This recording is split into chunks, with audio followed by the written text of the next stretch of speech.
Bueno, vamos a ver. Aquí está el... No me acuerdo hasta qué código llevamos. ¿Cómo se llamaba el código que colgué el último día?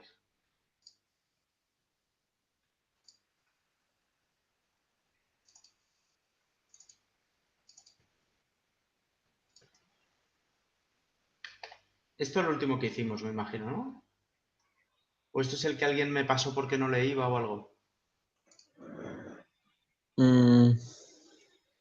Bueno, lo que os quería explicar ahora era, antes de arrancar con más código, es un poco, ahora que habéis intentado hacer cosas y habéis visto que habéis llegado a del orden de 600 líneas de código, ya el otro día lo dejamos esto con unas cuantas y ahora lo habéis hecho crecer más.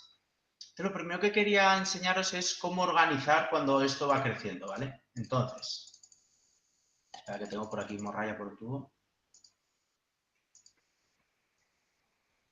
Vale. No sé si este era el último código o no, voy a comprobarlo porque no lo sé. Creo que Bueno, sí. En el aula se llama simulación visual de puesto con control relay y PID. Código número 4. pues será este entonces, sí. ¿Vale? Bueno, ahí teníamos, pues eso, el PI, que había que mejorar las ganancias, etcétera, ¿eh? Ahí no me voy a meter. Lo que hay, pues va y ya está. Eso os lo dejo para vosotros. Teníamos esto, pero bueno, luego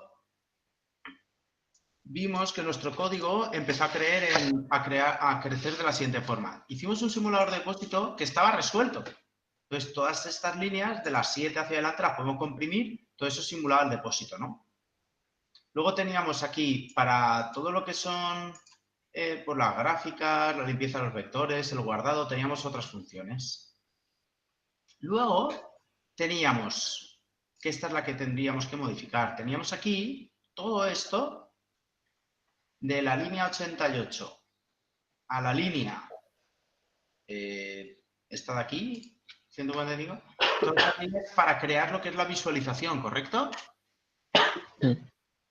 Bueno, y finalmente teníamos aquí lo que es la definición de la evolución periódica, digamos, de todo esto, ¿no? Que al final aquí lo que hacíamos era, creábamos, recordad que al final este depósito lo creábamos aquí al principio del todo llamando a la clase que habíamos definido anteriormente. No es que de esa clase hubiéramos hecho millones de instancias, realmente es solo una, ¿lo veis?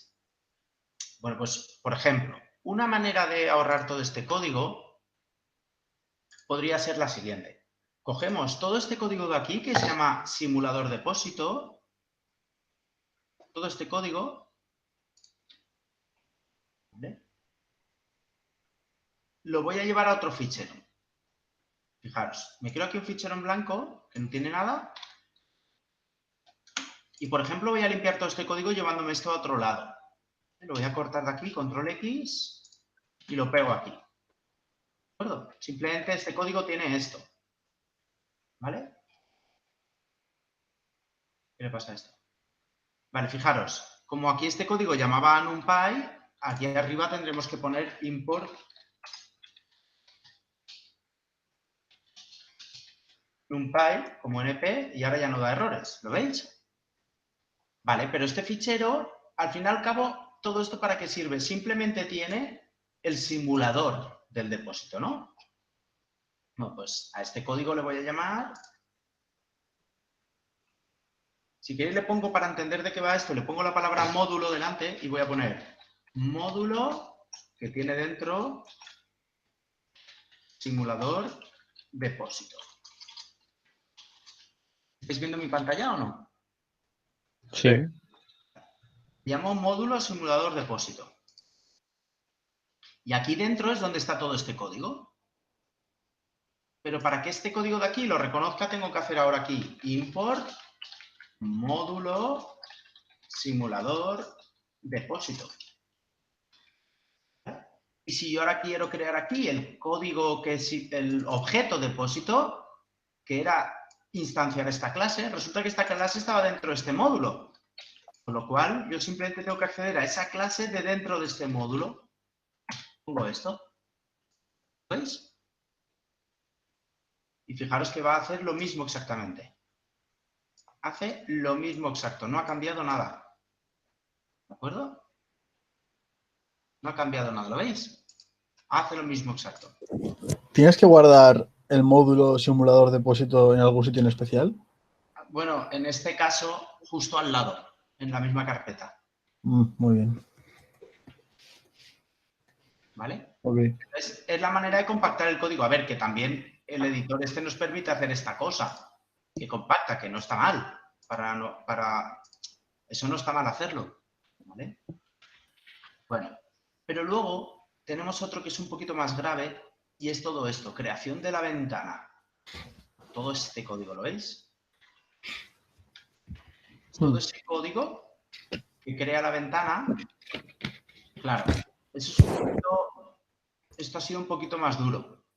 Es un poquito más duro porque realmente no... Todo esto de aquí no lo tenemos dentro de ningún if, ¿lo veis? O sea, no lo tenemos dentro de ningún objeto. Realmente lo normal en TK-Inter esto es hacer una aplicación gráfica que sea a su vez una clase, como hemos hecho con esto de aquí, ¿vale? Bueno, no es el caso. Tendríamos que poner simplemente todo esto dentro de una clase, instanciarla y poner en todas partes self.tal, self.tal. Más o menos, hay alguna variación más. Pero no voy a hacerlo porque si no, vamos a perder mucho tiempo, ¿vale? En algo visual, con lo cual voy a pasar un poco, si no os importa. Pero lo que sí que voy a hacer es todo lo de la creación de la ventana, que en general no accedemos mucho, aunque sea para echarme un cable de esta propiedad, para poder usar eso. Voy a poner aquí, por ejemplo, if, y simplemente pongo true, que eso se cumple siempre, y voy a coger todo este código y le voy a poner una tabulación a todo,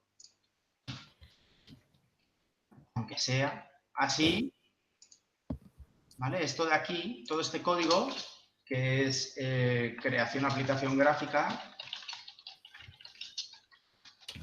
no me molesta ahora cuando explique cosas, ¿vale? Simplemente sabemos que está debajo de este true, ahí están esas 60 líneas de código empaquetadas, ¿vale? No es la idea. La idea hubiera sido hacer un módulo como hemos hecho con el simulador del depósito. ¿Está clara la idea? Sí. Vale. Luego, aquí tenemos la evolución. Bueno, pues esto es lo que hemos simulado y esto junta controladores con aplicaciones gráficas. Bueno, lo vamos a dejar así porque aquí es donde vamos a hacer crecer las cosas. ¿Vale? Ahora mismo teníamos un control de tipo API, que lo habéis hecho con un objeto, etcétera, ¿no? Pero ahora vamos a empezar a trabajar con otro tipo de...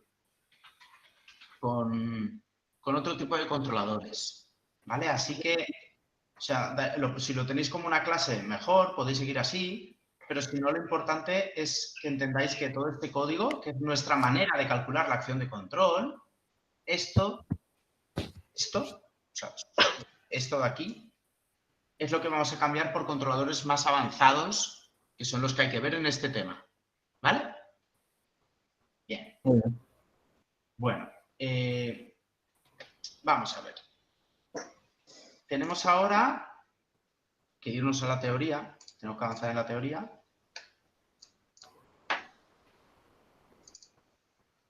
Ay, joder, pichando.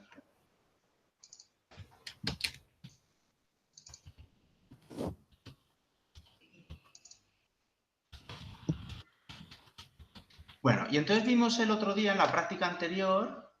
A ver, espera un momentito.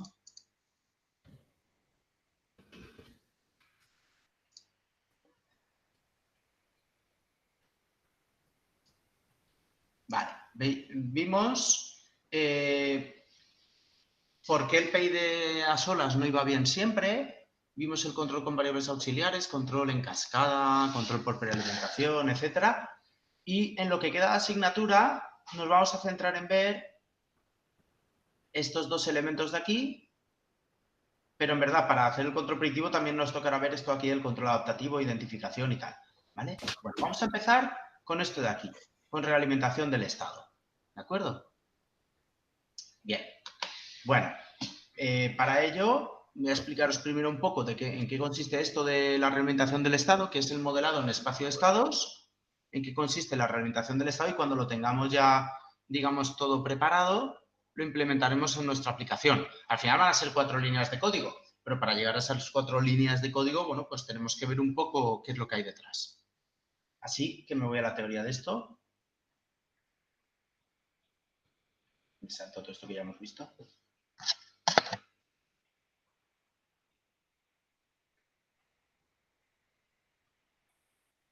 Vale, y empezamos aquí. A ver, voy a saltarme bastantes cosas así teóricas, más que nada porque no vamos a ir por ahí en la asignatura. Siempre me he centrado más en lo que es la implementación, el poner en marcha todo lo que dice la teoría. Toda la teoría que voy a ver ahora tiene muchísimas cosas detrás, que si queréis profundizar os he dejado algún link en los cursos esos de control multivariable, etcétera.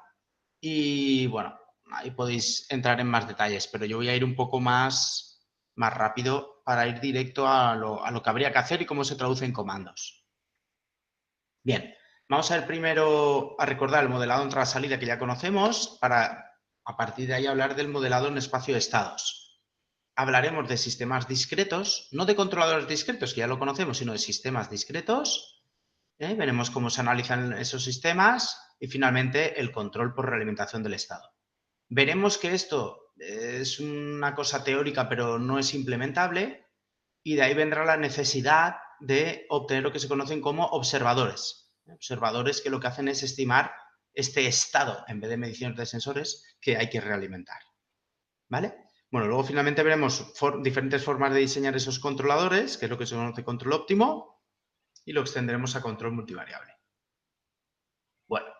En el modelado entrada-salida, recordad, teníamos entradas, salidas, y aquí poníamos una función de transferencia que, bueno, la definíamos mediante las ecuaciones dinámicas, pues la típica para movimiento, fuerza igual a masa por aceleración, en circuitos eléctricos, la cuestión es que aparecían derivadas de señales. Calentamiento, pues calentamiento igual a masa por calor específico por variación de temperatura, variación de un volumen de un depósito, caudal entrante menos caudal saliente, y en todas ellas aparecen derivadas. Bueno, por ejemplo, en una ecuación, en un circuito RLC, pues tendríamos estas ecuaciones, en una masa con un muelle y un amortiguador tendríamos estas otras, y si os fijáis bien, tienen la misma pinta. El modelado da igual el sistema físico del que se trate, que consiste en hacer lo mismo, en obtener ecuaciones diferenciales de este estilo. A esas ecuaciones diferenciales se les podía aplicar la transformada de Laplace, que si recordáis era un operador, que ya vimos en sistemas automáticos, que lo que hacía era, donde aparecía una derivada, ponía una S. Entonces, estas ecuaciones diferenciales, donde aparece un punto, ponemos una S, 2 puntos es al cuadrado, y si no hay condiciones iniciales, bueno, pues llegábamos a decir que la relación entre la salida y la entrada era esta cosa, que tenía la misma información que los coeficientes de la ecuación diferencial, y esto le llamábamos función de transferencia, que nos decía cómo cambiaba la I dinámicamente frente a cambios dinámicos en la U. Bueno. A partir de ahí vimos el control por realimentación de salida en la otra asignatura, y aquí ya lo hemos practicado, que consiste en pensar en este bucle, en este lazo de aquí, en el cual los controladores tratan de conseguir que la salida siga rápido los cambios de la referencia, que la salida rechace rápidamente la presencia de perturbaciones y que la acción de control no nos provoque mucho ruido en el actuador. Y que el ruido de medida del sensor no nos provoque mucho ruido derivado en el actuador, ¿vale? Asimismo, al controlador también le pedíamos ser robusto frente a cambios en el proceso. Bueno, esto, si pensamos en el concepto polos de un proceso, los polos era aquello que nos marcaba la dinámica de un sistema, si era rápido, si era lento, si era oscilatorio. No sé si os acordáis que los polos rápidos eran aquellos que en el plano complejo, esto es el plano donde estarían los polos del sistema. Y si estos C y estos G, la dinámica del bucle cerrado viene dada por esto, cadena directa C por G partido el lazo cerrado, 1 más C por G. ¿No os acordáis de esta idea? De la asignatura anterior. Entonces, los polos del sistema en bucle cerrado ya no son los del sistema, no son G, sino que son los polos de esta ecuación, las raíces de esta ecuación. Bueno, entonces, en función de dónde queden los polos de esta ecuación, en bucle cerrado tendremos un comportamiento u otro. Por ejemplo, tener los polos lo más a la izquierda posible significa ser lo más rápido posibles. Con lo cual, fijar una limitación aquí para decir que los polos estén en esta zona, a la izquierda de esto, significa decir quiero los polos por lo menos así de rápidos. Por otra parte, fijar una zona a la derecha del todo donde los polos ya más allá no se deberían ubicar significa decir quiero como mucho ir así de rápido, porque ir más rápido que esto significa responder muy rápidamente al ruido de medida y por lo tanto que eso aparezca en el actuador. Y por otra parte, el tema de la robustez consistía en oscilar poco y la oscilación venía dada por la parte compleja de los polos, con lo cual ponemos aquí una sección en la cual los polos deben estar dentro. La intersección de esas tres cosas es lo que nos lleva a esta zona de aquí. ¿Vale? Entonces, lo que se conoce como diseño de controladores mediante el lugar de las raíces, que no lo usábamos en la asignatura de sistemas automáticos, pero en mucha bibliografía está, consiste en decir, yo en bucle cerrado quiero ciertos polos. En la otra asignatura lo que usábamos era decir, yo quiero estar tan lejos del diagrama de Nyquist del punto -1 como un margen de fase de 60 grados, cosas así. ¿Os acordáis de eso? Bueno, pues aquí el equivalente es ubicarse en el lugar de las raíces, los polos que tiene el sistema bucle cerrado. Bueno, esta idea la dejamos aquí, que eso lo he recordado en la asignatura anterior, y la retomaremos luego más tarde. Bueno, cuando implementamos un controlador, tenemos varias opciones. La opción 1 consiste en, con el conocimiento de una función de transferencia, diseño un controlador continuo, que esto es lo que aprendimos a hacer en la asignatura de sistemas automáticos, y una vez yo ya tengo el controlador continuo, lo discretizo, que es lo que hemos aprendido a hacer en esta asignatura, y lo implemento como una ecuación en diferencias. ¿Vale? Esto de aquí. Bueno, existe otra opción, y es, bueno, ya que yo pongo aquí mi controlador continuo y lo que yo calculo va a unos periféricos, que yo no tengo muy claro qué pasa ahí dentro, va a mi proceso, y yo la salida de mi proceso la voy muestreando, y luego la paso por un convertidor analógico digital y yo solo recibo estas señales, ¿por qué no pienso realmente en lo único que yo veo? Que es lo que yo veo desde el controlador, lo que yo veo desde esta señal discreta hasta esta señal discreta. Y con ese conocimiento discreto del proceso, diseño el controlador discreto. Es decir, cojo el sistema continuo y lo discretizo o lo identifico, como luego veremos. ¿Vale? Y a partir ya del modelo discreto, diseño el controlador directamente discreto y me lleva a lo mismo. ¿Vale? A implementar unas ecuaciones en diferencias en un ordenador. Bueno, para poder llevar a cabo esta segunda técnica, necesitamos otro modelado, el de modelado de sistemas discretos. Concretamente, lo vamos a hacer mediante la representación interna. Bueno, entonces, ¿de qué trata la representación interna? Representación interna o modelado en espacio de estados, state space en inglés, ¿vale? Consiste en definir lo que se conocen como estados. Así como en entrada-salida teníamos una ecuación diferencial y hablábamos de función de transferencia, en el espacio de estados tenemos los estados, que son variables capaces de almacenar energía en el caso continuo o almacenar memoria en el caso discreto. Y lo que teníamos era una ecuación diferencial por cada estado. ¿De acuerdo? Lo que vamos a tener es una ecuación diferencial por cada estado, pero solo una. Y sin embargo hay muchos estados. Ahí está la diferencia.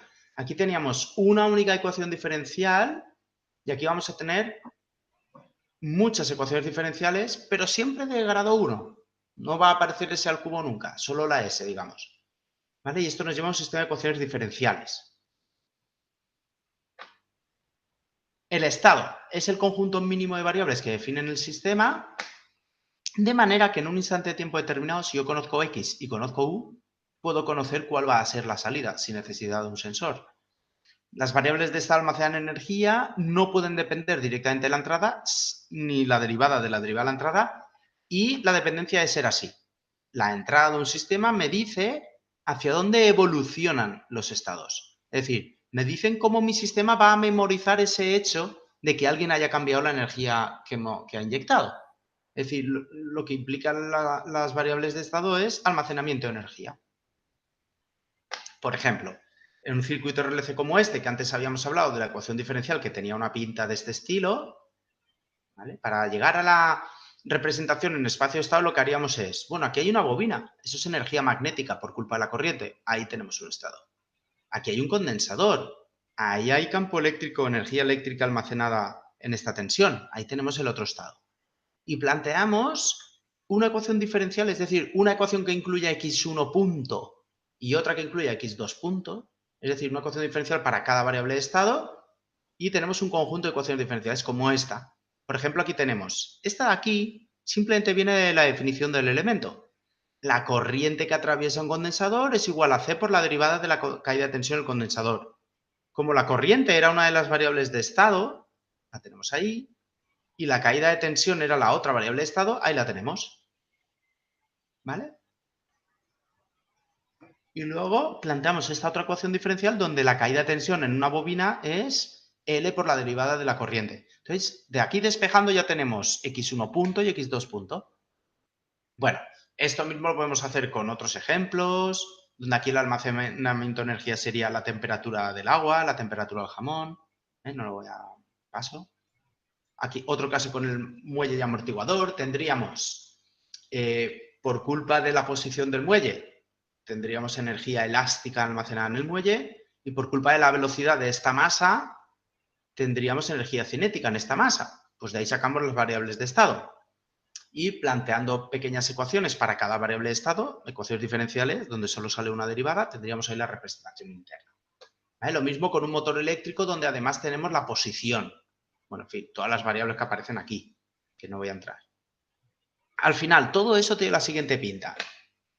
Tenemos una ecuación para una variable de estado, que es combinación lineal de todos los otros estados y la entrada o entradas, como veremos más adelante. Y así con todas. Y de forma compacta, esto se expresa así.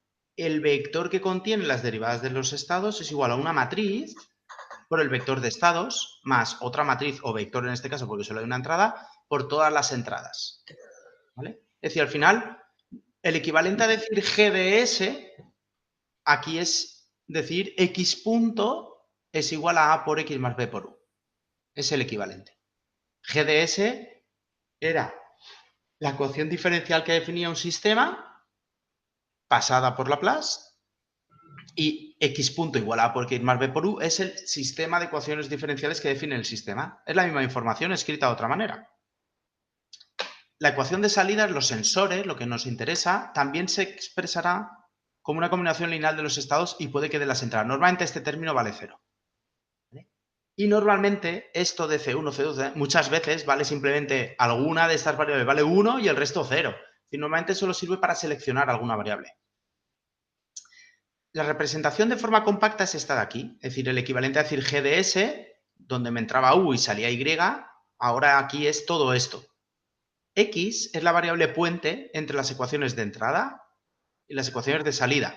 Estas ecuaciones hay que entenderlas como que en esta ecuación entra la U y me hace evolucionar el estado. Y ese propio estado es el que me dice cómo van los sensores, la salida. No, porque normalmente este término no está. ¿Vale?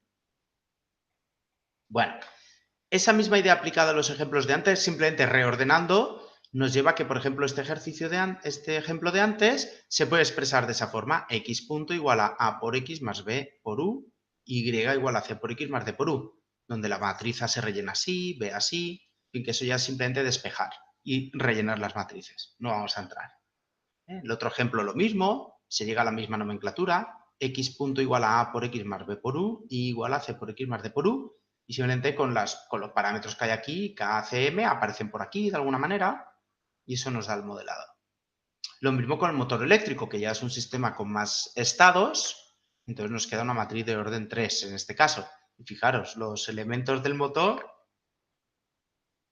KM, KB, L, R, B, todo eso es lo que aparece simplemente por aquí. Bueno. Resulta que hay una equivalencia entre la representación interna y la representación entrada-salida, porque simplemente yo puedo aplicar la transformada de Laplace, que era donde había un puntito, poner una S, de forma vectorial a este sistema de ecuaciones que hemos dicho que define el sistema, y simplemente este término de aquí se transformará en S por X de S. El resto, como no hay puntos, se quedan igual. ¿Lo veis? Bueno, para despejar de aquí, Y frente a U, simplemente aquí despejaríamos X, y fijaros que aquí tengo S por X, y aquí A por X que pasaría aquí restando. Sacaríamos factor común por la izquierda, S por la identidad menos A, ¿vale? Y para despejar de aquí la X, eso pasaría a la derecha multiplicado por la inversa. Bueno, y al final eso sustituido aquí nos llevaría a esto. No voy a entrar en el juego ¿vale? Pero entiendo que el tema matricial y ecuaciones matriciales y cómo despejar, ¿eso lo recordáis? Sí. el concepto clave de ojo que esto va multiplicado por la izquierda, ojo que esto va multiplicado por la derecha, que despejar no era dividir a la derecha, sino premultiplicar por la inversa. Ese tipo de conceptos básicos de matrices, ¿no? Bueno, pues simplemente eso nos lleva a que la función de transferencia, si yo tengo A, B, C y D de la representación interna hasta aquí, yo puedo obtener GDS. Bueno, sin embargo, bueno, como ya hemos dicho, de representación interna a entrada-salida era lo mismo. Y si yo desarrollo esta inversa, recordad que la fórmula de la matriz inversa de algo era la matriz adjunta de la matriz traspuesta partido del determinante. ¿Vale? Eso era la definición de la matriz inversa o la fórmula. Lo importante es que si yo cojo GDS expresado a partir de ABCD, me sale esta fórmula, lo cual me lleva a que el denominador de GDS coincide con el determinante SI menos A. Si os acordáis, la ecuación característica o los polos de un sistema venían dados por el denominador igual a 0. Aquí ahora vienen dados por este determinante igual a 0. Con lo cual, de ahí sacamos la primera gran teoría de equivalencia entre representación interna y entrada-salida. Y es que los polos de un sistema coinciden con los valores propios de la matriz de la representación interna. Es decir, me da igual hablar de un modelo matemático de un sistema en representación interna con ABCD o en representación externa con GDS. La información que me da temporal de los transitorios, los polos, la tengo igualmente. En un caso, cogiendo el denominador, igualando a 0 y despejando la S, los polos que hacíamos en sistemas automáticos. En este caso, cogiendo la matriz A y obteniendo los valores propios. Fijaros que esto es la definición de valor propio, ¿os acordabais? ¿Cuáles eran los valores propios de A? Eran los valores lambda, normalmente decíamos en matemáticas, lambda, tales que lambda por la identidad menos la matriz, todo esto en determinante igualado a 0, despejábamos de ahí lambda, ¿no? Y eso eran los valores propios. ¿Os acordabais de ese concepto de valor propio? No me acordaba, ¿no? Ahora sí. Pero suena la formulilla, ¿no? Sí, sí. En cálculo, cuando resolvíais ecuaciones diferenciales o igual en estructuras mecánicas, en un sistema mecánico, no sé dónde lo habréis visto, pero bueno. O cuando habéis hecho electrotécnica. En REM creo que lo hemos dado, ¿no? Creo. Yo creo que sí, ¿no? Para definir Sí, estructuras y eso, ¿no? Era en REM, sí. Vale. Bueno, en MATLAB, ¿cómo pasamos de numerador de ABCD a numerador y denominador? Bueno, con esto, o en Python es el mismo comando.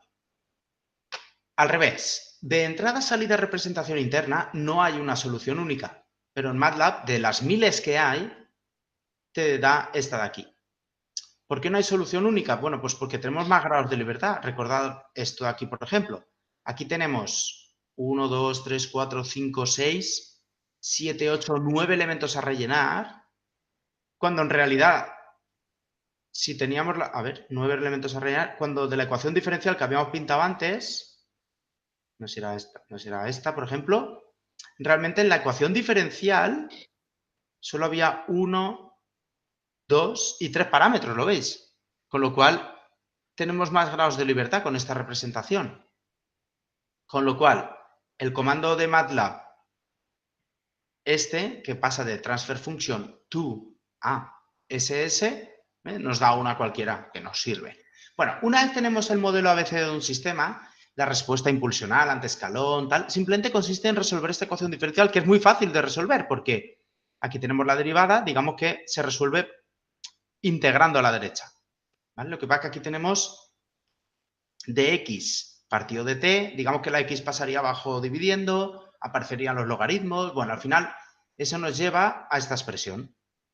Entonces, si uno tiene la representación interna, uno puede obtener la respuesta temporal en un instante de tiempo determinado con esta integral, o discretizándolo como luego veremos. Bueno, en este caso la ganancia estática la podemos obtener simplemente haciendo S igual a 0. Recordad que GDS se relacionaba con ABCD de esta forma, con lo cual si yo hago S igual a 0, aquí me queda menos que puede salir fuera. Menos C por A a la menos 1 por B más D. Es lo que sale aquí. ¿Vale? Bueno, recordad que un sistema era estable cuando los polos tenían parte real negativa, que eso se ve aquí en que los polos son lo mismo que los valores propios. ¿Por qué? No lo voy a recordar, pero hay una expresión matemática, un desarrollo, que dice que la exponencial de una matriz se obtiene como la suma de la exponencial a cada uno de los valores propios. ¿De acuerdo? No lo vamos a ver aquí ahora, eso es algo de matemáticas. No sé si os acordáis de eso. No sé, no sé la ecuación de Hamilton o el teorema de... No me acuerdo ahora, la verdad, pero bueno. La exponencial de una matriz, o sea, he elevado a una matriz, no a un número, a una matriz. Eso no lo puedes meter en la calculadora. La manera de calcularlo es el sumatorio de e elevado a cada uno de los valores propios que tiene esta matriz. ¿Vale? Con lo cual, lo mismo decir que el sistema es estable si los polos tienen parte real negativa que si decimos que los valores propios ya tienen parte real negativa. En MATLAB, ¿cómo trabajaríamos con esto? S igual a TF de S, así definiríamos una función de transferencia. Para pasar al espacio de estados haríamos simplemente el comando SS, ya lo crea como un objeto. Solo que este objeto ahora para acceder a ABCD hay que poner punto A, punto B, ahí me he colado, perdón, punto C y punto D. Y para simular haríamos cosas del tipo step de esa función de transferencia o step de este sistema en espacio de estados. Bueno, en Python primero hay que importar una librería, se llama control, y podemos hacer lo mismo que en MATLAB. Está copiada de MATLAB realmente. Entonces podemos definir la variable S como control. Hay que importarla, hay que llamar a la librería siempre, recordad. .tf, definiríamos de la misma manera una función de transferencia, la pasaríamos de igual manera a espacio de estados, solo que el acceso a ABCD, aquí lo han puesto en mayúsculas, y la simulación no tiene un comando que directamente pinta, como en MATLAB. La simulación habría que hacer primero este comando, step response, guardar el resultado en un vector de tiempo y un vector de salidas, crear una figura con la librería matplotlib que hemos aprendido a usar y finalmente imprimirlo, ¿vale? Bueno, entonces, la simulación de sistemas lineales con Python, bueno, ya hemos visto cómo es en la figura de antes y tenemos impulse response, step response, force response, bueno... Incluso cuando llegamos a la respuesta ante escalón, podemos ponerle ahí, por ejemplo, partido S para que sea la respuesta ante una rampa. Integrando simplemente el escalón nos da una rampa. O respuesta forzada pues frente a cierta entrada U que definamos. Podemos obtener la ganancia estática, los polos, los ceros, con estos comandos. Bien, vamos a ver. Señales en la implementación digital del control. Cuando tenemos el control digital de un proceso, digamos que ya no tenemos acceso a esta señal de aquí o a esta de aquí. Y lo que tenemos, sin embargo, es solo esto y esto. ¿Qué pinta tiene esto? Ya lo hemos hablado más veces. La pinta que tiene esto es la siguiente. Yo cojo mi acción de control, que la define mi algoritmo cada t segundos. Primero la paso por un retenedor de orden cero, que lo que hace es que genera mi señal continua a trozos. Es decir, existe en todos los instantes de tiempo, pero con saltos. Saltos cada vez que mi controlador ha definido mi variable de control.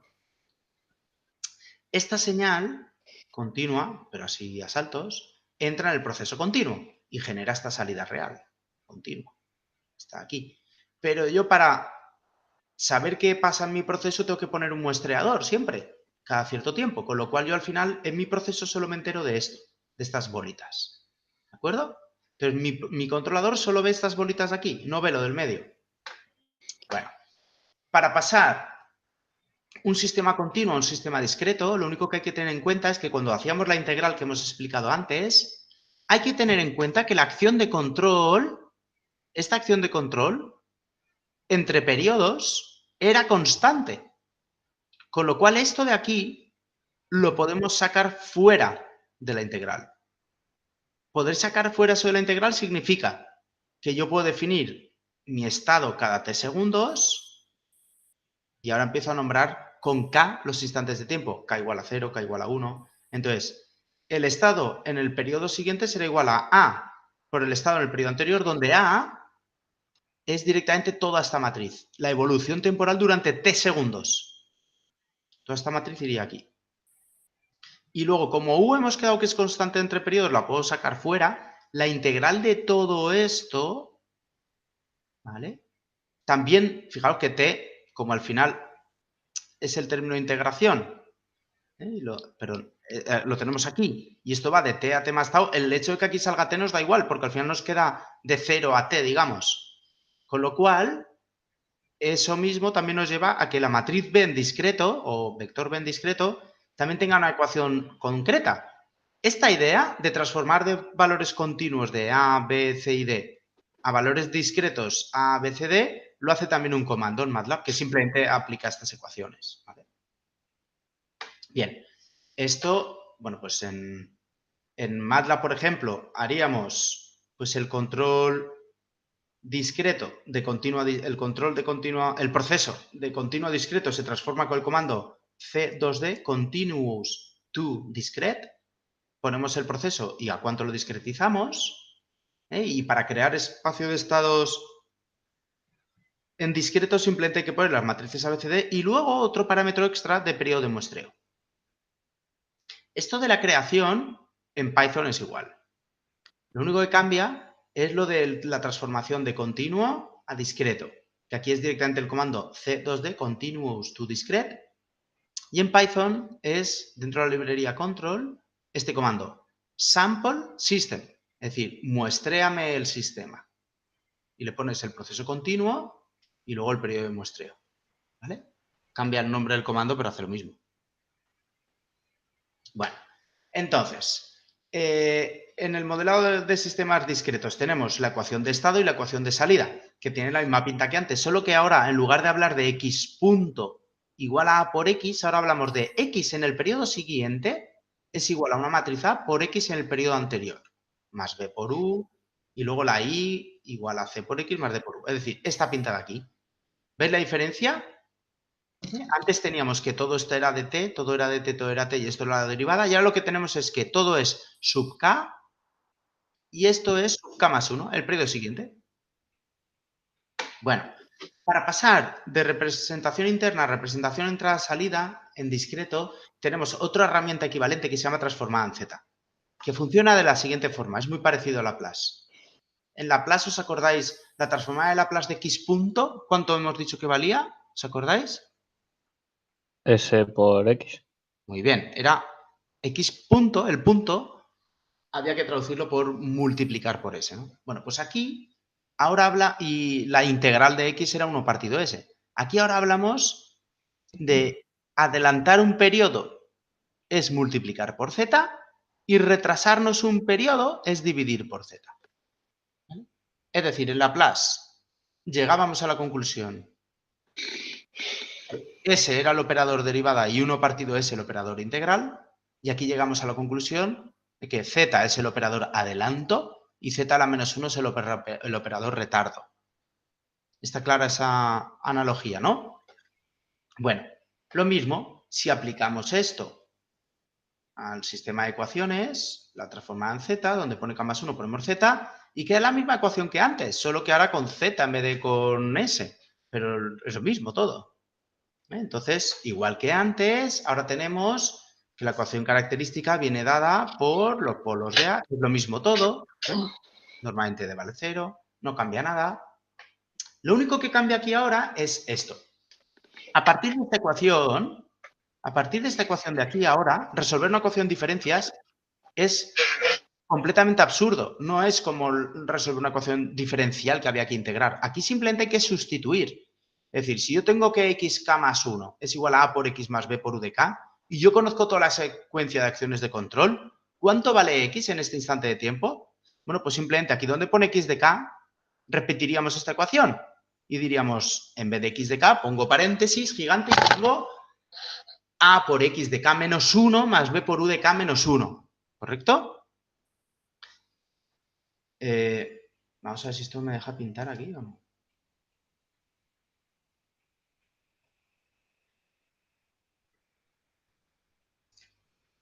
Es decir, fijaros en la idea. Yo tengo aquí, o sea, esto de aquí, ¿no? Aquí donde pone X de K, yo puedo poner, en vez de esto, puedo poner A por X de K menos 1 más B por U de K menos 1, ¿no?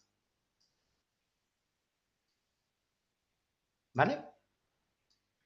Entonces, fijaros que aquí me queda ahora A, aquí ahora hay un paréntesis y me queda A por X de K menos 1, ¿lo veis? ¿Por qué? Sí. Porque de K más 1 he pasado a K menos 1, me aparece A al cuadrado. Aquí de K más 1 a K me aparece A elevado a 1, digamos, ¿no? Porque digamos que adelanto un periodo. O porque retardo un periodo, si lo miro al revés. Si yo retardo 2, me aparece A por A al cuadrado. Si yo retardo n periodos, o me adelanto n periodos, me saldrá A elevado a n. ¿Me explico? Simplemente sustituyendo recursivamente. Pero no solo eso.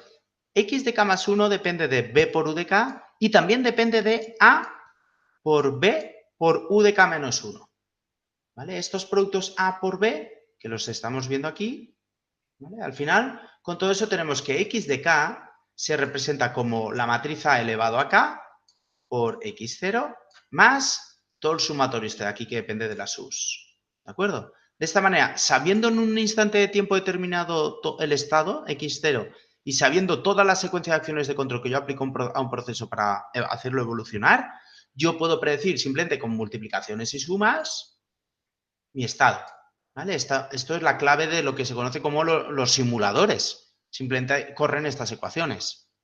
¿De acuerdo? Bueno, resulta que vamos a pensar en escalar. En escalar, esto no sería una matriz, sino un elemento. Entonces, para que algo elevado a K no se vaya a hacer la MA, ¿cuánto ha de valer la A? Pensar en escalar. A elevado a K, donde K es el número de muestra, es decir, K vale 0, 1, 2, 3, ¿vale? Así sin parar. Son números naturales crecientes. ¿Cuánto ha de valer A para que A elevado a K no se vaya a tomar viento? ¿Cuánto ha de valer? Está escrito debajo. ¿Cuánto ha de valer? Pues menos que 1, pone ahí. Muy bien. Que esto es justo lo que está pasando con lo de la pandemia, ¿no? En la pandemia, no sé si habéis oído hablar en las noticias del número reproductivo, ¿no? ¿Os suena? Y que dicen, tenemos que tener el número reproductivo por debajo de 1. Eso es porque el número reproductivo nos dice el número de infectados en un día es igual a R0, que le llaman, por el número de infectados del día anterior. Entonces, si esto vale mayor que 1, que es este número, eso elevado a K no para de crecer.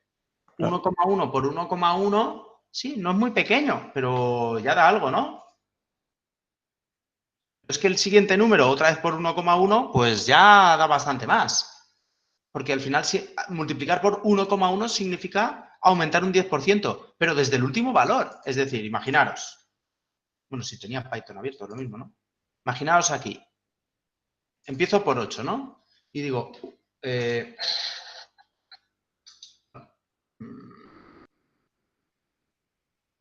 que X es igual, voy a empezar por 8.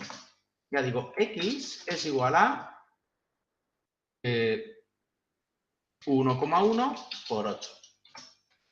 ¿Cuánto vale la X? Bueno, pues ya vale 8,8. Es que si yo ahora hago X igual a 1,1 por X de nuevo, y pongo aquí un print para verlo, ahora ya vale 9,68. Ahora ya 10. ¿Vale? Fijaros cómo cada vez crece más. No para de crecer. ¿eh? Fijaros, he empezado por 8, primero ha crecido 0,8, luego ya ha crecido casi 1, luego ha crecido 1, luego ha crecido 1,1, ¿lo veis? Luego otra vez 1,1, pero luego ya ha empezado a crecer aquí 1,4, en fin, se ha empezado a disparar. Y si hago esto, yo qué sé, 6 veces más, ya de 8 que hemos empezado empieza a crecer esto, ¿lo veis? De 40 a 44. Eso es lo que ha pasado con la pandemia. El número reproductivo este es mayor que 1, entonces no para de crecer. Sin embargo, si este número en vez de 1,1 es un número menor que 1, imaginad 0,6, partía yo de 44, y ahora fijaros, 26, 16, y en nada desvanece, que es como estamos ahora. Ahora tenemos un número reproductivo del orden de 0,8, lo que sea, y eso es lo que hace que cada vez hay menos infectados o lo que sea. ¿De acuerdo? Bueno, entonces, para que un sistema sea estable, su modelo discreto en espacio de estados debe tener polos con módulo menor que 1. Antes era polos con parte real negativa, y ahora es como polos con módulo menor que 1. ¿Vale? Bueno, Para trabajar en discreto en MATLAB tenemos la posibilidad de crear el comando, la variable z, y con esto definir una función de transferencia, o pasarla a espacio de estados, extraer ABCD, ¿vale? Hacer escalones. Lo mismo en Python está exactamente lo mismo. Primero definimos la variable z de esta forma, luego, bueno, la definimos de esta manera porque no, esto es como hacer un polinomio en z, ¿sabes? Aquí estoy haciendo, aquí estoy haciendo un polinomio que es 1 por z elevado a 1 más 0 por z elevado a 0, es decir, un 1, y bajo este 1 es 1 por z elevado a 0, si queréis verlo así. O sea, al final este vector es el vector de potencias crecientes de z, 0 izquierda, ¿vale? Que esto, si os fijáis, esto al final, ¿qué es lo que da? Z, ¿no? Pero la manera de introducir en memoria z para trabajar con ella es, bueno, se copia, ¿vale? Se pone este código ya. Entonces, con esto ya podemos trabajar con la z. Y el resto de comandos son iguales, como los que hemos visto antes. Bueno, entonces, modelos que tenemos discretos. En ecuación en diferencias tenemos modelos de respuesta impulsional finita. Estos son modelos no recurrentes. Tenemos el modelo de respuesta impulsional que nos dice que la salida y de k es igual a y0 más un sumatorio de acciones de control hacia atrás. Fijaros, este no depende de la propia salida. ¿Lo veis? Depende solo de las entradas. Luego está el modelo de respuesta ante escalón, que nos dice que la salida en un instante de tiempo k depende de los cambios que va tomando la acción de control. ¿Lo veis? Los cambios. Bueno, en estos modelos necesitamos memorizar todas estas acciones de control. Normalmente, en estos modelos de aquí, la n esa suele ser muy grande, del orden de cientos o miles. Y para saber la salida en un instante de tiempo determinado, yo tengo que haber memorizado cientos o miles valores de las acciones de control pasadas para saber qué está pasando ahora por culpa de todo lo que ha hecho la entrada en el pasado. Luego tenemos los modelos de respuesta impulsional infinita, los recurrentes, que son aquellos en los cuales y de k depende de la propia y de k en el pasado y de las acciones de control. En estos modelos, hablar de qué pasaba en y en la muestra pasada da muchísima información. Esto es, digamos que ya nos dan valores de n muy bajitos. Y lo normal es que estos valores de a sub i son del orden de la unidad, 0,9, 1,1, ese tipo de órdenes de magnitud, ¿vale? ¿Esto te borra de alguna manera?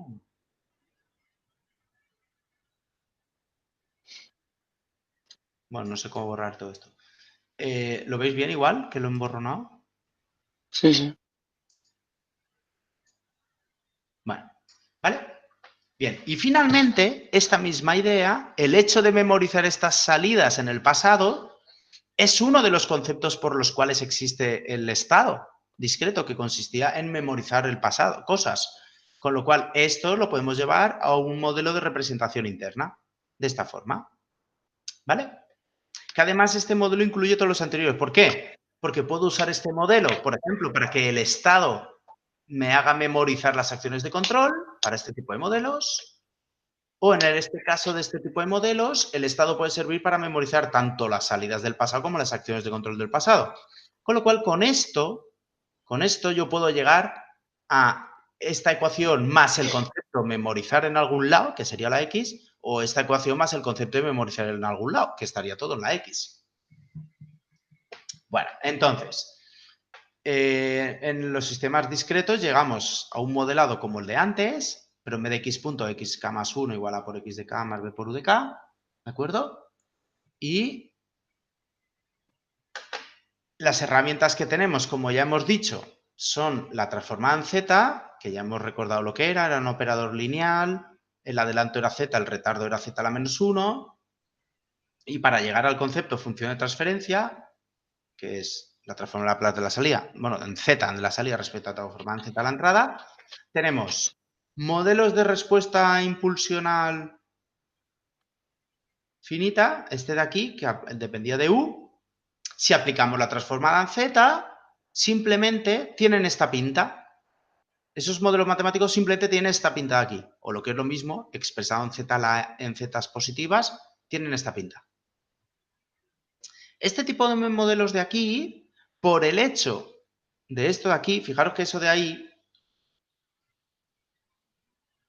A ver, ¿cómo lo he hecho esto? Esta cosa,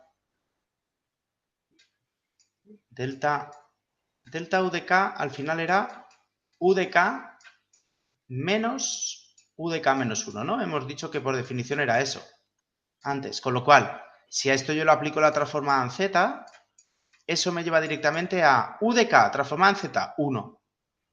Menos U de K menos 1 transformada en Z, Z menos 1. Porque retarda 1, ¿no? Entonces, todo esto, su transformada en Z es esto.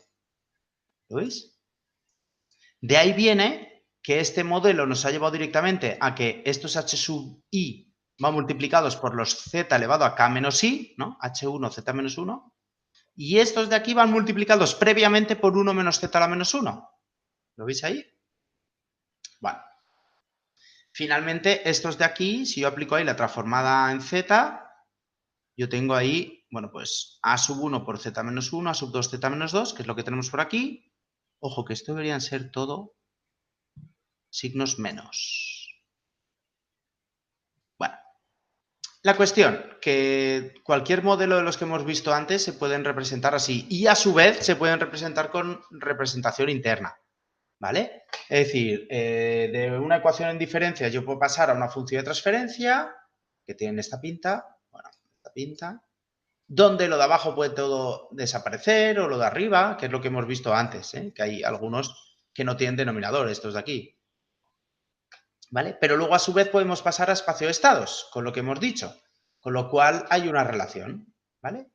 En fin, los pasos a seguir. Yo tendría una ecuación en diferencias, pasaría a función de transferencia y de ahí pasaría a espacio de estados, ¿vale? Por ejemplo, ¿cómo haríamos eso en Python? Imaginemos que yo tengo una ecuación en diferencias como esta, ¿vale? Bueno, pues yo cogería y diría, vamos a ver, 0,8 y 0,6... Eso es lo que me tiene que aparecer aquí. ¿Lo veis? Son esos números. Son estos números de aquí. ¿Lo veis? Bueno, pues me los pongo en un vector. Luego tengo estos elementos de aquí, que al hacer la transformada en Z son estos de aquí. Estos elementos B los tengo aquí. 1,6 y 0,9. Me los pongo también así. ¿Vale? Bueno, y con la librería control yo puedo crearme, por ejemplo, un modelo en forma de función de transferencia con este numerador, lo pongo ahí, y con este denominador. Y claro, este denominador tiene la siguiente pinta. Los coeficientes es 1 y luego menos A1, menos A2, menos A3, ¿no? Con lo cual lo que hago es append, que esto era para empaquetar vectores. ¿Os acordáis que lo usamos una vez? Pues Sí. empaqueto este 1 con menos la retahíla de coeficientes A, que son estos dos. Y se lo pongo así, ¿vale? Bueno, y con esto y el periodo de muestreo, pues yo ya tendría mi modelo en función de transferencia. Y si además le aplico el state space, ¿no? Si yo lo aplico el state space, pues ya obtendría la A con estos comandos, la B, la C, etcétera, ¿vale? ¿Me seguís? ¿Ha quedado claro esto? Poco. Más o menos. Sí. Vale. Bueno, vamos a ver. Esto que estamos viendo aquí, de la representación de sistemas discretos, en forma de ecuación en diferencias, en forma de función de transferencia, en forma de espacio de estados, ¿no? Todo esto yo quiero aplicarlo en la práctica en la que estamos trabajando, ¿vale? Entonces, para ello, lo que vamos a hacer ahora es pasar a otra cosa ahora que se llama lo que es identificación. Así en nuestro trabajo en el que estamos inmersos, lo que haremos es excitar el sistema, obtener una secuencia de valores y obtener ecuaciones diferenciales de este estilo, ¿vale? Para ver cuál se ajusta más, ¿de acuerdo? Bueno, vamos a seguir un poquito más. Lo digo porque estoy repensando el tema, porque como este tema parte de un modelo y el modelo aún no lo tenemos, bueno, continúo. Recordad, otra manera de verlo. Tenemos la ecuación en diferencias, la función de transferencia y espacio de estado. Si, por ejemplo, el modelo es no recursivo, no sé si lo veis, pero aquí no aparece IDK-1, ¿lo veis? Bueno, en ese tipo de casos, el modelo matemático tenía esta pinta. Con lo cual, en esos casos, tenemos la función de transferencia discreta como esta. Con ahí un montón de ceros, para que estén potencias de z, ¿vale? Lo hago. Y de ahí queremos pasar luego a espacio de estados, ¿vale? Bueno, vamos a imaginar este modelo. IDK depende de UDK-1, UDK-2, UDK-3, UDK-4. Bueno, pues cojo y me creo el vector B que tiene esos componentes. 1,6, 0,9, 0,2, 1,6. Y entonces digo, mi modelo en forma de función de transferencia es coger el vector B en el numerador y ahora lo podríais hacer a mano, si queréis. O sea, ahí en vez de todo esto, que ahora explicaré lo que es, en vez de todo esto lo podríais haber sustituido por 1, 0, 0, 0. ¿De acuerdo?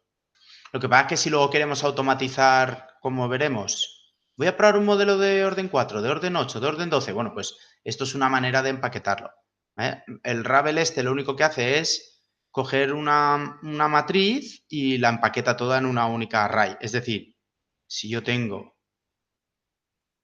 esto, es una matriz identidad que tiene una única fila y n más una columnas. Es decir, esto tiene esta pinta, 1, 0, 0, 0, 0, 0, ¿vale?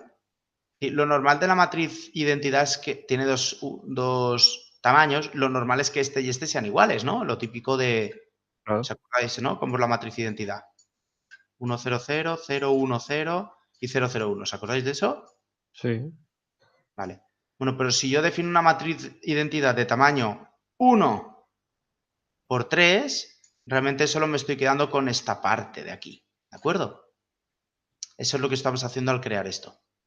Y luego lo de Ravel simplemente es porque esto si lo hiciéramos en Python, esto es una matriz, un array de 2 dimensiones. ¿Os acordáis? Esto lo hemos trabajado, ¿no? Lo de una dimensión y 2 dimensiones, ¿me suena? Creo que sí, sí. ¿Os acordáis, no? Lo de que a veces hay cosas de una dimensión, a veces las hay de 2. Entonces, la manera digamos, de quitar la dimensión número 2 que nos sirve es con este comando Ravel, ¿vale? Bueno, y con esto ya tendríamos un modelo en espacio de estados, ¿vale? Hemos visto un ejemplo recursivo y uno no recursivo. Los comandos que habría que usar, ¿de acuerdo? Bien, aquí tenemos ahora cómo simularíamos en Python en espacio de estados. Imaginaos, yo tengo estas ecuaciones. Vamos a ver cómo simular. Bueno, lo primero, bueno, yo tengo estas ecuaciones, no. ¿Cómo simular en espacio de estados si yo lo que conozco son estas ecuaciones? Quería decir. Supongamos que partimos de esta información, ¿vale? Lo primero que haremos es esta ecuación en diferencias, traducirla a espacio de estados. ¿Cómo? Defino el numerador, el denominador, como hemos hecho antes, lo paso a numerador, denominador y de ahí extraigo la función de transferencia. Ojo con el 1 y menos a, ¿eh? Bueno, de ahí extraigo el espacio de estados con este comando. Y ahora lo haríamos de la siguiente manera. Yo simplemente tengo que correr estas ecuaciones. Esa es la clave de simular, correr estas ecuaciones. Bueno, pues defino el valor inicial del vector, x, que no me lo voy a guardar en esta simulación. Es un vector de tamaño n por 1, un vector columna. Lo inicializo en 0, ¿vale? Luego pongo aquí la acción de control U.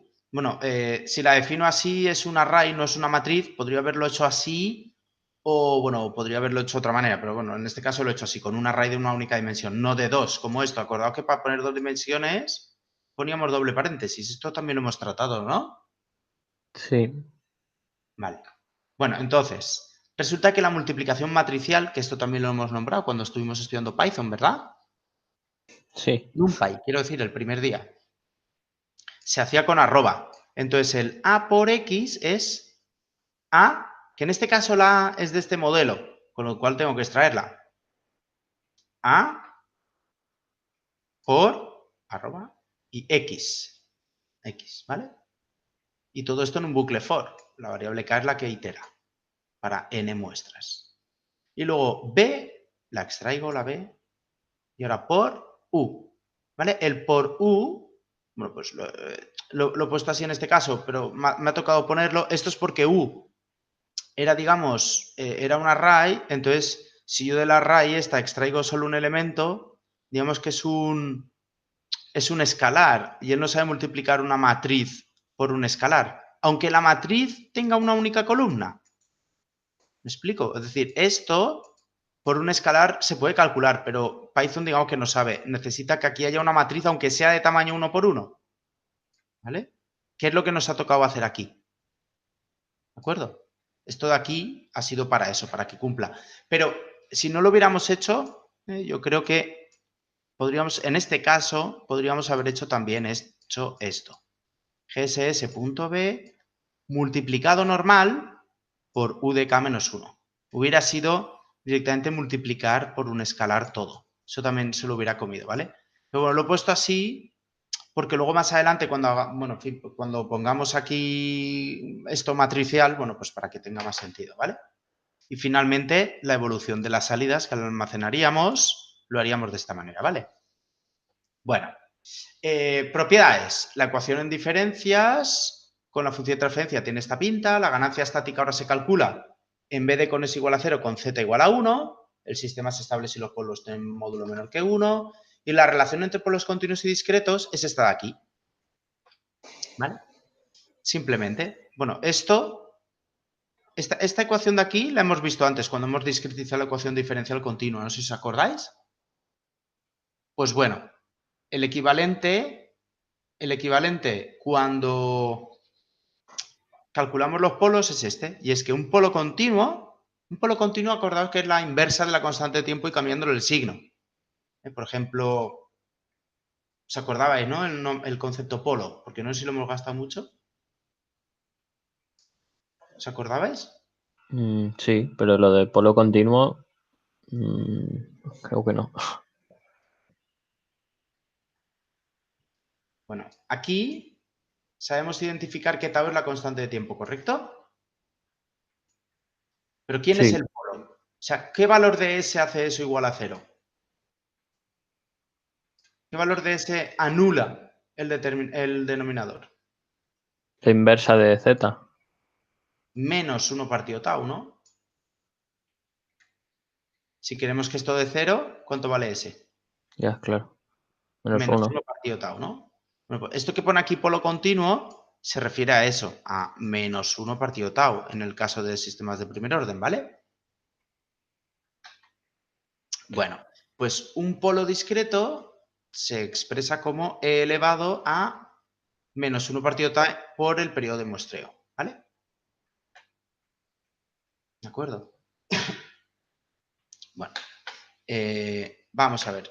Esto es un poco, esta ecuación de aquí es el equivalente a la que a veces hemos usado de 1 menos t partido tau, ¿no? Es prácticamente lo mismo. A ver, voy a asegurarme. Es decir, cuando tau es muy grande, esto valía prácticamente 1, ¿no? Sí, eso es. ¿Vale? Esta ecuación muchas veces nosotros la hemos estado usando de esta forma. ¿Vale? Esto de aquí, donde el polo continuo menos 1 partido tau, la hemos aproximado normalmente de esta forma, ¿vale? Fijaos que eso, imaginaos, periodo de muestreo 20 milisegundos, tau del orden de un segundo. Si yo hubiera hecho menos polo, que es esto, por el periodo de muestreo, daba eso. Pero nosotros muchas veces lo que hacíamos era 1 menos ps partido tau, que ha dado lo mismo prácticamente, ¿lo veis? Era prácticamente lo mismo. Era otra manera de aproximar. Esto es la ecuación exacta con z o h. Y esto nuestro era la aproximación de la derivada, digamos.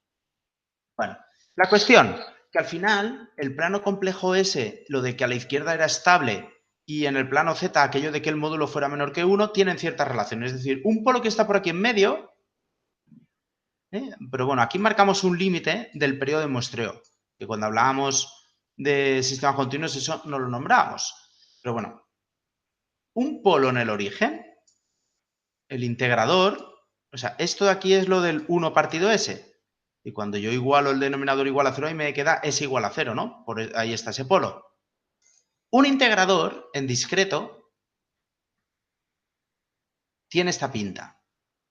1 menos z a la menos 1, ¿vale? Esto es el operador integral. La integral se traduce por eso. Y la derivada o incrementos, ya lo hemos visto antes, se traduce en esto. ¿Vale?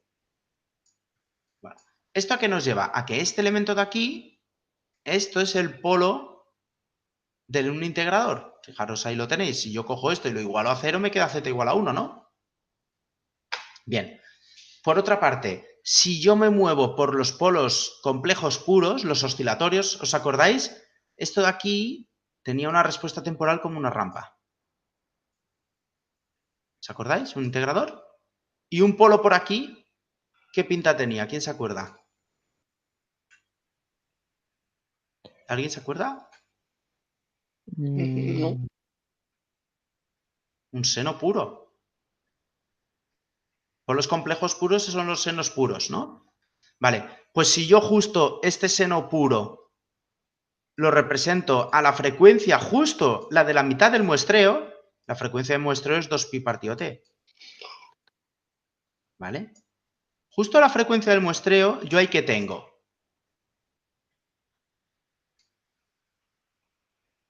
Yo ahí tengo este valor, este valor, este valor, este valor, este valor, este valor. ¿No? ¿Lo veis? El Sí. pico de arriba, el pico de abajo. Bueno, eso en discreto, ¿qué polo es capaz de desarrollar ese fenómeno? Pues un polo en -1. Fijaros, si yo hago -1 elevado a k, si yo hago -1 elevado a k, cuando k sea par, esto valdrá positivo y cuando sea impar valdrá negativo, ¿correcto? ¿Lo habéis visto? Bueno, pues de ahí viene que este polo sea el equivalente a este de aquí continuo. ¿Lo veis? Pero aquí yo tengo en continuo esta evolución y justo en este periodo de muestreo tengo muestrear en ese verdecito que en discreto se pinta así, ¿vale? Bueno, si yo lo que tengo es un polo, estos polos de aquí, un polo aquí en el plano S, no sé si os acordáis, son los polos que tenían esta pinta, ya van, la típica, ¿vale? Donde el tiempo de establecimiento era 4 por tau o lo que es lo mismo, 4 partido sigma. Bueno, pues un polo aquí que tiene esa pinta, cuando lo vamos llevando hacia aquí cada vez es más lento y solo vemos esta parte de aquí de la integral, digamos. Pues es el equivalente aquí. ¿Vale? Bueno, un polo que es oscilatorio puro son polos de módulo 1. Un polo que está por aquí con parte real y compleja es un polo que está por aquí, en el plano real. ¿Vale? Y un polo que tiene justo la frecuencia... Un polo aquí, no sé si os acordáis, pero era un polo que tiene parte real y parte compleja. Es decir, era un polo que, digamos, tenía una evolución, digamos, exponencial que le envolvía, pero su evolución final tenía esta pinta.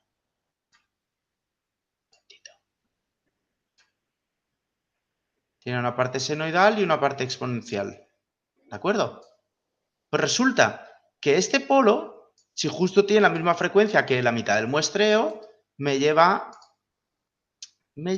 al siguiente muestreo. Ahora veréis. Me lleva a un muestreo que es, tengo esta muestra tengo esta muestra. Tengo esta muestra, tengo esta muestra, tengo esta muestra. Es una señal que es verdad que decae, pero que en cada muestra cambia de signo. Eso es esto de aquí. Por ejemplo, un polo en menos 0,6. Imaginaos menos 0,6. Si lo eleváis acá, cada vez el número es más pequeño. Pero además cambia de signo. ¿Vale? Es decir, esto es eso. Bueno, finalmente, un polo que tiene cierta velocidad de respuesta y cada vez es más oscilatorio, el equivalente aquí es esto. Un polo que es oscilatorio, de cierta frecuencia de oscilación, pero cada vez está más amortiguado, es el equivalente a venirse por aquí.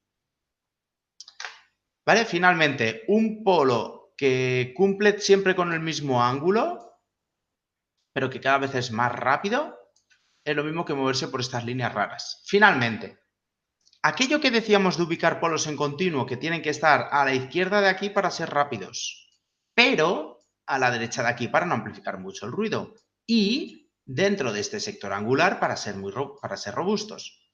Si aplicamos todo lo de las transparencias anteriores, eso nos lleva en el mundo discreto a esta zona de aquí.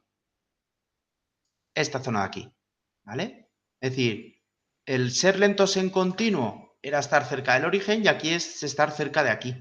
Con lo cual eso nos lleva a este anillo rojo. El no ser muy rápidos significa evitar el origen. Aquí era evitar el infinito. Y tener cierto ángulo significaba un dibujito de estos que hemos estado viendo aquí en esta zona. Con lo cual eso nos lleva a un sitio como este, ¿vale? Eso significa que en discreto los polos se asignan más del tipo, suelen ser polos del tipo 0,8, 0,9...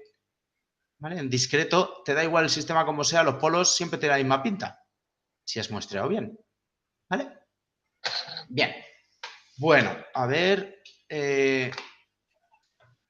Esto de la controlabilidad me lo voy a saltar por no ver tantas cosas. ¿Vale? Y lo que os decía, ahora me voy a centrar en una cosa que está mucho más adelante. He pensado que si no podemos seguir. ¿Vale? ¿Qué es esto de aquí? Doy un pequeño salto y vamos a estudiar esta teoría. Identificación por mínimos cuadrados. Sea un modelo que tiene esta pinta. Es decir, bueno, vamos a recapitular. Cuando yo tengo un modelo de la forma GDS igual a K, es decir, un modelo como este,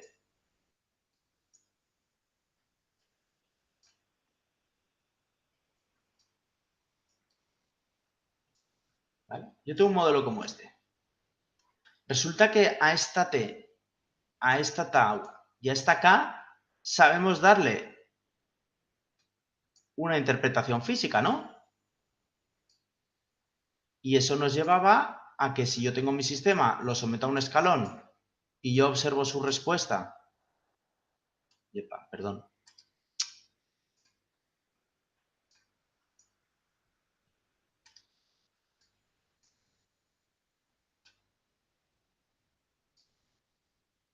¿Qué hace esto? O lo que sea, más o menos sabríais identificar esta T, esta tau y esta K, ¿no? ¿Os acordáis de eso? Sí, ¿no? Creo.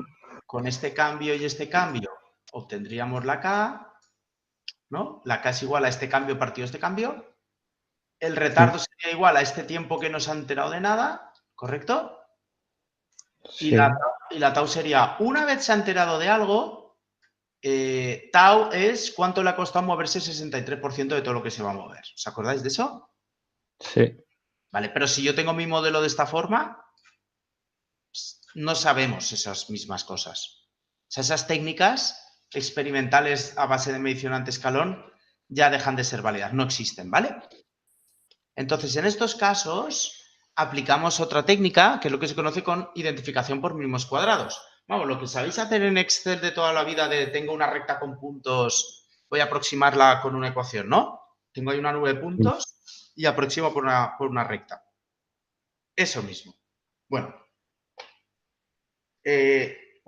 Resulta que si nosotros tenemos un modelo matemático, por ejemplo, de esta forma puede ser solo numerador, solo denominador. Es decir, con esta ecuación en diferencias, yo puedo definirme estos vectores, A y B y chi, de manera que yo la salida, esto de aquí, la puedo expresar así. Fijaros que esto realmente no es ni más ni menos que poner aquí menos i de k menos 1, u de k menos 1, multiplicado por el vector AB. ¿Os acordáis de multiplicar vectores y matrices y eso, no? Sería este por este más este por este, ¿correcto? Sí. Con lo cual la salida yo la puedo representar vectorialmente o con un producto de vectores así, ¿correcto? Bueno, y esto lo podemos aplicar a todos los modelos lineales en los parámetros. Dejamos en los parámetros aquí fuera y los parámetros es lo que no conocemos. Ojo que esta A y esta B es el equivalente a esta K, esta T y esta tau. Es lo que define el modelo matemático. Es lo que define cómo se relacionan las variables a lo largo del tiempo. Bueno, pues nosotros lo que podríamos hacer es coger y el sistema someterlo a una serie de entradas y sobre esas entradas y midiendo las salidas nos planteamos la ecuación diferencial que es esta. Yo la puedo plantear cuando k vale 1 y aquí pongo 0 y 0, cuando k vale 2 y aquí pongo 1 y 1, cuando k vale 3 y aquí pongo 2 y 2. Y si yo cojo muchos datos de un sistema y me lo empaqueto, yo tendría esto.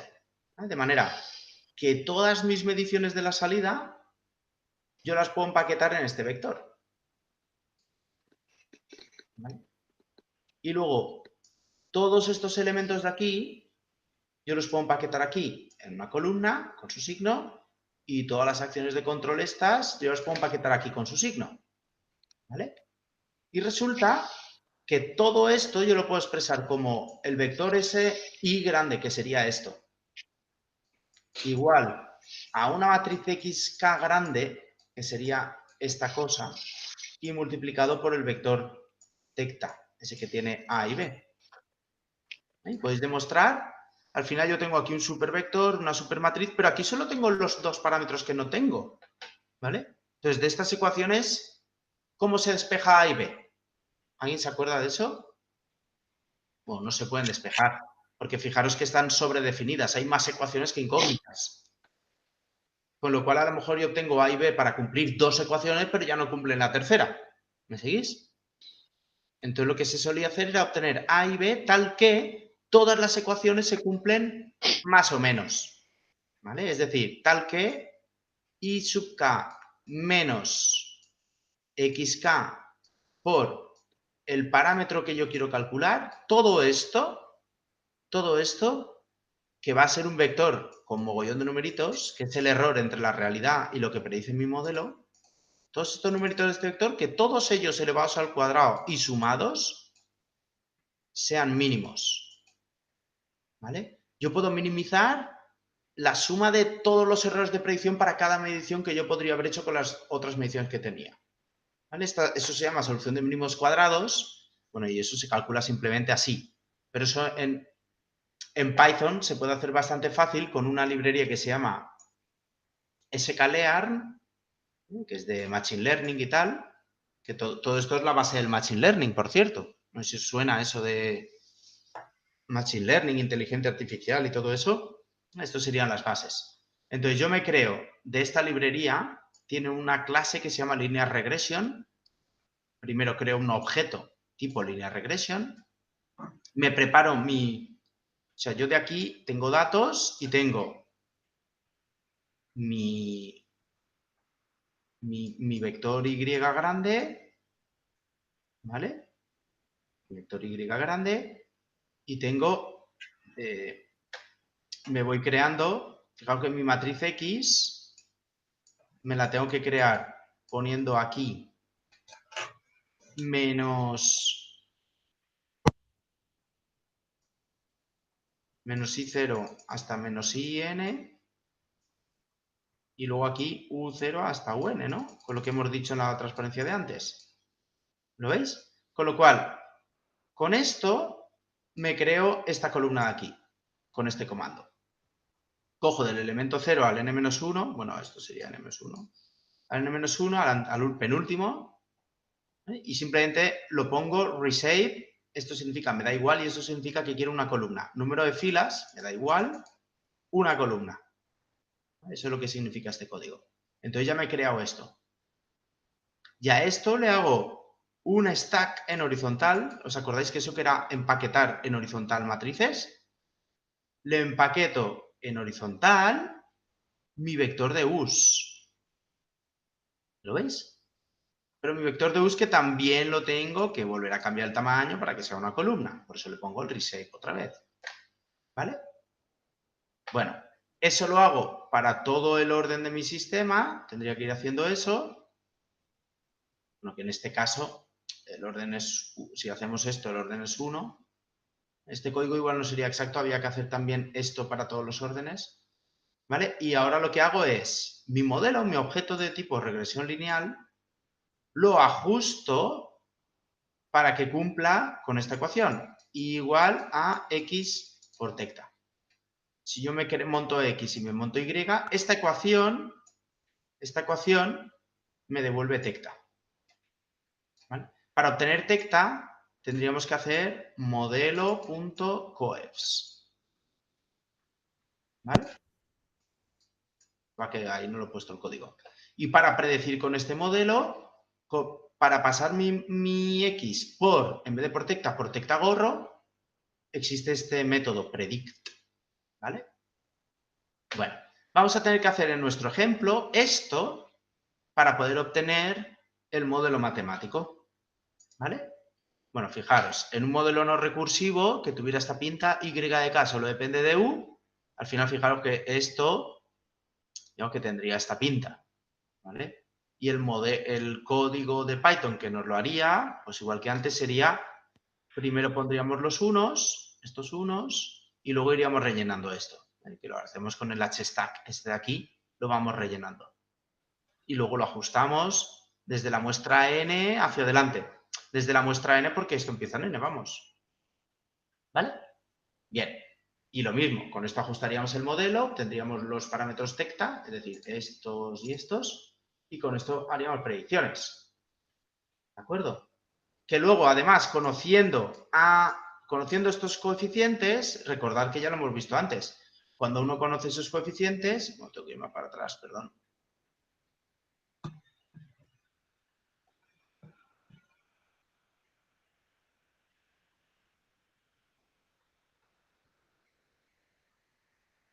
Cuando uno conocía esos coeficientes, con estos códigos, recordad que llegábamos a modelo de función de transferencia, modelo en espacio de estados, podíamos hacer simulaciones para entradas determinadas, ¿de acuerdo? Bien, bueno, ahora luego cuando volvamos, todo esto que hemos aprendido, lo último que hemos aprendido es cómo identificar un sistema. Y lo que habíamos aprendido anteriormente es con estos modelos de estos sistemas qué se puede hacer, predecir, etcétera, ¿no? ¿Vale? Entonces, bueno, como ahora tendríamos que pasar a la parte práctica de trabajar con nuestro código, yo creo que es buen momento para hacer la parada, ¿vale? ¿De acuerdo? Vale. Hacemos la pausa y practicaremos todo esto.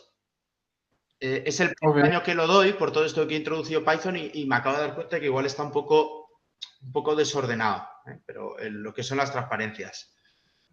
Pero al final son 3 o 4 líneas de Python lo que tenemos que usar, ¿vale? Entonces, lo del control predictivo nos ayudará a sacar de forma, digamos, empírica los valores de las A's y las B's. No. A ver, nos falta por ver en la asignatura 2 tipos de controladores. Esos 2 tipos de controladores se basan en tener modelos discretos de un sistema. No continuos, sino discretos. Sí. Entonces, para poder practicar, bueno, y aprender esas 2 técnicas de control y aplicarlo luego a nuestra práctica, primero tenemos que obtener ese modelo matemático discreto. Porque ahora tenemos un control tipo relé que no requiere ningún modelo. Y un control PID que no requiere ningún modelo, solo una suma y una multiplicación. ¿Correcto? ¿Vale? Sí. Entonces, estas 2 técnicas nuevas que vamos a ver, que son más avanzadas, requieren un modelo matemático. Un modelo matemático se puede obtener modelando, cuando las ecuaciones son lineales, y si no, linealizando todo el rollo ese, o de forma experimental, que es lo normal. Porque es muy complicado modelar, por ejemplo, una torre de destilación como la modelas. ¿Qué ecuaciones pones? ¿No? Pues se experimenta sobre ella. Eso es lo que vamos a hacer. Vamos a experimentar sobre nuestros depósitos y vamos a obtener un modelo matemático del sistema. ¿Vale? Con esto último que hemos visto. Vale. Que es lo que se conoce modelado, identificación experimental. Una vez tengamos el modelo, gracias a una identificación experimental, con ese modelo podremos predecir el futuro, que es lo primero que probaremos, y luego podremos aplicar dos técnicas de control. Control de realimentación del estado y control predictivo. Pero primero necesitamos el modelo. ¿Está claro el hilo un poco? Que sé que está un poco lioso, me he dado cuenta ahora. Sí, creo que más o menos. He metido un poco de tralla matemática, pero ya os digo que el concepto no va de hacer preguntas matemáticas ni nada. Eso está ahí disponible para consulta. Yo quiero más lo que lo envuelve, digamos, ¿no? Para luego cuando utilicemos comandos que lo sepamos interpretar. ¿Vale? Bien. Vale. Hacemos la pausa, paro el vídeo y la comunicación y luego en